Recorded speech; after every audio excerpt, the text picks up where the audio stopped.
Di Kampung Aceh, Kota Batam. Sejumlah barang bukti berhasil diamankan seperti diantaranya alat hisap sabu, alat gelanggang permainan, berbagai unit handphone,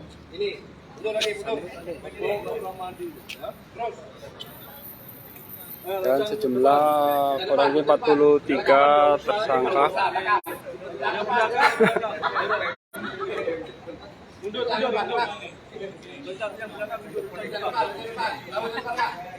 Razia yang dilakukan sekitar pukul 2 siang tadi berakhir atau selesai dalam kurang lebih waktu 2 jam.